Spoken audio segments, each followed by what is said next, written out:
শুধু দর্শক বন্ধু, আপনারা দেখছেন একে নিউজ বাংলা। আর এই মুহূর্তের সবথেকে বড় খবর হলো যে আইএসএফ এর ৫৫তম বার্ষিকী অনুষ্ঠানে দলের প্রতিষ্ঠাতা পীরজাদা আব্বাস সিদ্দিকী সাহেব কালকে কিন্তু উপস্থিত থাকবেন। আর আইএসএফ গুটি গুটি পায়ে কিন্তু ৫ বছরে পদার্পণ করবেন আগামীকাল, অর্থাৎ ২১শে জানুয়ারি। সেই ২১শে জানুয়ারির প্রতিষ্ঠা দিবসে শহীদ মিনার ময়দানে আব্বাস সিদ্দিকী এবং নওশাদ সিদ্দিকী দুই ভাই কিন্তু উপস্থিত থাকবেন। এবং শেষ লগ্নে আব্বাস সিদ্দিকী কিন্তু এই শহীদ মিনারের ময়দানে এলেন এবং দেখলেন যে গতকালের সবার প্রস্তুতি সমস্ত কিন্তু তিনি ঘুরে ঘুরে দেখলেন এবং সাংবাদিকদের সামনে তিনি নিজে বললেন যে গতকাল আমিও উপস্থিত থাকছি এই শহীদ মিনার ময়দানে। সিদ্দিকী সাহেব ঠিক কি বলেছেন শোনাবো আপনাদের। আজকে এই মাঠে এলেন, কি বলবেন? বলার কি আছে, গত বছরেও এই মাঠে আইএসএফ এর প্রতিষ্ঠার দিনে প্রোগ্রাম হয়েছিল ২১শে জানুয়ারি। এবছরও হচ্ছে, আগামীকাল হচ্ছে। তবে গত বছরে আইএসএফ এর অনেক নেতৃত্বকে কোর্টের নির্দেশে আসতে দেওয়া হয়নি, এই বছরে তারা আসবে। আমি গত বছরও এইদিকে প্রোগ্রাম ছিল, যাওয়ার সময় পরিদর্শন করেছি। বছরও প্রোগ্রাম ছিল আমার মন্দির বাজারের দিকে, যাওয়ার সময় বারাইপুর হয়ে এসে যাওয়ার সময় একটু দেখা করে যাচ্ছি, পরিদর্শন করে যাচ্ছি। আমরা দেখেছিলাম গত বছরে আপনি ছিলেন না, দীর্ঘ ৫ বছর ধরে আইএসএফ এর কোনো ব্যানারে আপনার কোনো প্রোগ্রাম আমরা দেখিনি। আগামীকাল সবাই চাইছে বড় ভাইজান আসবেন, আপনি কি থাকবেন উপস্থিত? কালকে আসবেন? এখনো পর্যন্ত ইরাদা তো আছে, আসার একটা ইরাদা করেছি আসার। তবে আমার টার্গেট ছিল ব্রিগেড করা। যেমন আইএসএফ এর পক্ষ থেকেও কাগজ জমা দেওয়া হয়েছিল, আমার একটা অরাজনৈতিক সংগঠন আছে তা থেকেও কাগজ জমা দেওয়া হয়েছিল। কিন্তু দুঃখের বিষয়, আমাদের সেনা ভাইরা বন্ধুরা তারা বলেছেন, দাদারা, যে ৩১শে মার্চ পর্যন্ত তাদের নাকি কোনো প্যারেড আছে, কাউকে দেওয়া হবে না। যখন কাউকে দেওয়া হবে না, সে জায়গায় আমাকেও যখন দেয় না, দুঃখ পাওয়ার তো কিছু নাই। সেটা দেখা যাক কতটা কি হয় না হয়। তবে ব্রিকেড হলে আমি বড় খুশি হতাম, কেন মানুষকে বারবার ব্রিকেডের কথা বলেছিলাম, মানুষ ব্রিকেড মুখো হয়েছিল। তবে আমি সবাইকে বলবো, আগামীকাল ২১শে জানুয়ারি প্রথম শহীদ মিনারে আসো, এত মানুষ আসো যেন আগামী দিন মানুষ বুঝতেই পারে যে ব্রিকেডও আমাদের জন্য প্রয়োজন আছে। এবং আগামীতে মার্চের পরে আমিও চেষ্টা করব, আইএসএফও চেষ্টা করবে, যাতে করে আমরা ব্রিকেড যদি পাই তখন আবার একটা প্রোগ্রাম হবে।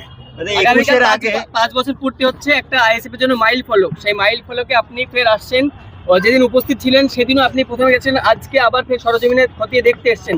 কিরকম লাগছে যে কিরকম মানুষ আসবে, কত মানুষ আসবে?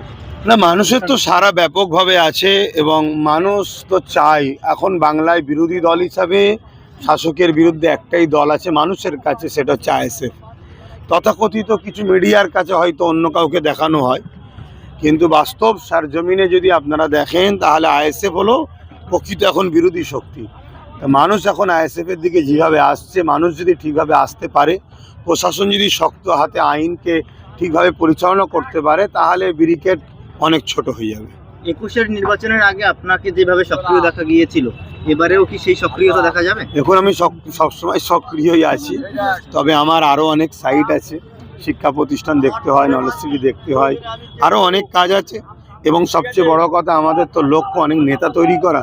সেই জায়গায় যদি আমি কাউকে কাঁধে করে নিয়ে সবসময় চলি, সে তো আগামী দিন প্রতিষ্ঠিত হতে পারবে না। তাই চেয়ারম্যান নওশাদ সিদ্দিকী এবং তার সহযোদ্ধাদেরকে সম্পূর্ণ দায়িত্ব ছেড়ে দেওয়া হয়েছে।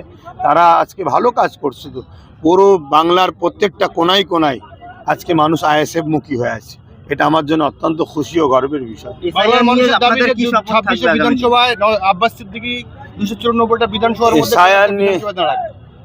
এসআইআর নিয়ে তো অবশ্যই কালকে বক্তব্য হবে, আসুন। কারণ এসআইআর তো আজকে মানুষের এজেন্ডা। মানুষকে একদিকে এসআইআর এর নামে ডেকে নিয়ে যে আবার নতুন করে নতুন কৌশল তৈরি করা হলো, এই যে দ্বিচারিতা করা হলো, এটাও যেমন অন্যায়। এসআইআর নিয়ে যেভাবে মানুষকে আতঙ্ক তৈরি করে মানুষের ক্ষতি করা হচ্ছে, ওটাও অন্যায়। সংবিধান কাউকে অধিকার দেয়নি যে গায়ের জোর দেখে মানুষের উপর জুলুম করবে। সংবিধান বিরোধী যে করবে তার বিরুদ্ধে জনগণ, দেশপ্রেমিকরা আন্দোলন করবে, তাকে অবশ্যই সংবিধানের আওতায় এনে তার শাস্তি দেওয়া হবে।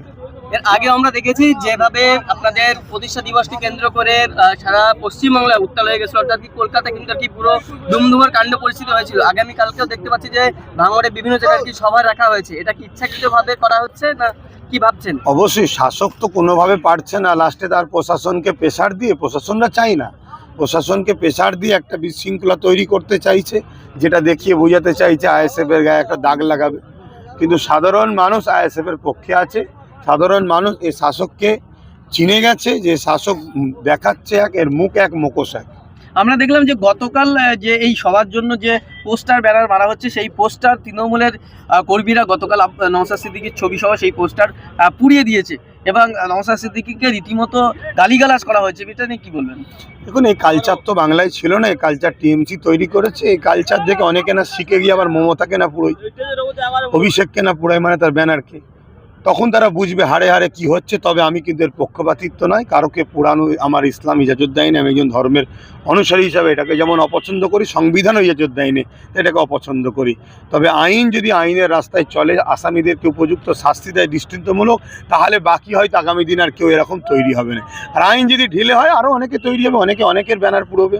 26 বিধানসভায় আইএসএফ এর প্রার্থী হতে পারে কি আব্বাস সিদ্দিকী, কোনো জায়গায় দাঁড়াতে পারে কি? অনেক বাকি আছে, সেটা সময় আসুন, দেখা যাক। যে গত 21শে জানুয়ারি গত বছর নওশাদ সিদ্দিকী তিনি উপস্থিত হতে পারেননি। তিনি অডিও কলে বিবৃতি দিয়েছিলেন এবং সেখানে বলেছিলেন যে আগামী বছর দুই ভাই একসঙ্গে থাকবো, ব্রিগেড সমাবেশ না হলেও শহীদ মিনারের সমাবেশ হচ্ছে। আপনার উপস্থিতি কি কনফার্ম থাকবেন আপনি? আমি 99% বলছি আমার ইচ্ছা আছে কালকে আসার।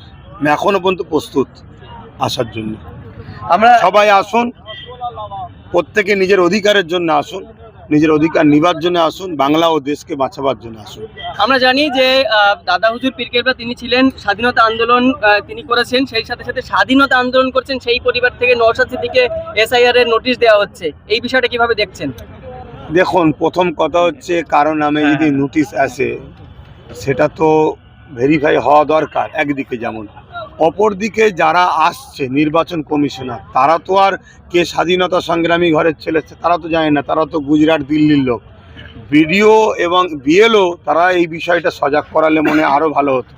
আজকে দেখছিলাম নেতাজি সুভাষচন্দ্র বসুর পরিবারেরও কারো নাকি নোটিশ এসছে। এটা কতটা দুঃখজনক, যারা স্বাধীন করলো তাদের সন্তানকে আজকে নোটিশ ধরাচ্ছে, এর চেয়ে বড় লজ্জার কি হতে পারে? এরা দিশেহারা হয়ে গেছে, এরা মানুষকে পায় না, এরা অর্থ আর গায়ের জোর দেখিয়ে এরা যা খুশি গণতন্ত্রকে হত্যা করছে। এর বিরুদ্ধে মানুষকে ঐক্যবদ্ধ হওয়ার আহ্বান জানাচ্ছে। ইলেকশন কমিশন বলছে এই আরো চাইলেই তারা কিন্তু সমস্ত সমস্যার সমাধান করতে পারে, মানুষের হয়রানি বন্ধ করতে পারে। তাই সেক্ষেত্রে এই আরো কিন্তু যথেষ্ট রাজ্য সরকারের পক্ষে কাজ করছে বলে অনেকে অভিযোগ করছেন। দেখুন, আমি স্পষ্টভাবে বলছি, এই যে এসআইআর বা এই যে মানুষকে যে হ্যারাসমেন্ট হচ্ছে, মানুষের তথ্য চাইছে মানুষের সংশোধনের জন্য, বা মানুষের ভুল তথ্য হয়েছে যেটা নামে বলছে, বা বিভিন্ন যে জিনিসগুলো দেখাচ্ছে যে মিস্টেক হয়েছে, এতে দিদি মোদি উভয় দোষী আছে। কে কি পদে আছে না আছে, যে পদেই থাকুক, দিদি মোদি উভয় মিলে মানুষকে নিয়ে নাটক করছে, ভয় দেখাচ্ছে, আতঙ্ক তৈরি করছে। 2021-এ এনআরসির ভয় দেখে করেছে, এখন এসআইআরের ভয় দেখে 26টাকে পার করার এরা পরিকল্পনা করছে। এরা এদের রাজনীতি রুটি শাকছে, গরিব মানুষ মরে মরুকে যাক, প্রেশান পরে পড়ুকে যাক। এসআইআর ভয় পাওয়ার কিছু নেই তাহলে? দেখুন, আমি বললাম রাষ্ট্রীয় এসআইআর যদি হয় ভয় পাওয়ার কিছু নেই, কিন্তু রাজনীতির এসআইআর যদি হয়, রাজনীতিকরণ যদি হয়, তাহলে ব্যাপকভাবে ভয়ের ব্যাপার আছে। মানুষের মৌলিক অধিকারকে কেড়ে নেবে এরা।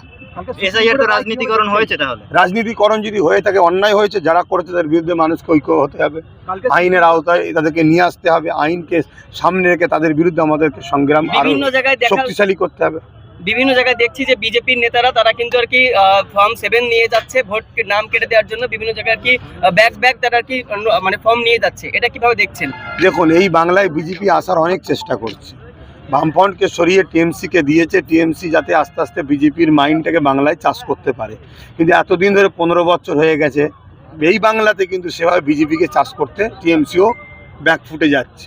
তাই বিজেপি টিএমসির সহযোগিতা যেমন নিচ্ছে, অনেকের নাম হয়তো বাদ দিয়ে বিজেপি এই রাজ্যে ঢোকার একটা চেষ্টা করছে। এটা চরম অন্যায়, এই অন্যায়কে রুখা দরকার। কালকে সুপ্রিম কোর্টের রায় চরম এতে বললেন নির্বাচন কমিশন, কিভাবে দেখছেন রায়টাকে? না, সুপ্রিম কোর্টের উপর আমাদের আস্থা আছে তো। নির্বাচন কমিশনের বর্তমান যিনি আছে, শুনছি তো নাকি সিস্টেমের বাইরে তিনি এন্ট্রি হয়েছে। তিনি এন্ট্রি হওয়ার পরে তেনার পরিবারের সদস্য অনেকে নাকি ভালো ভালো পদের চাকরিও পেয়ে গেছে। তাহলে এখানে তো প্রশ্ন একটা উঠতে পারে যে এক সংবিধানকে মান্যতা দিচ্ছে না কোনো একটা বিশেষ দলকে এরা মান্যতা দিয়ে কাজ করছে, এটা প্রশ্ন উঠতে পারে।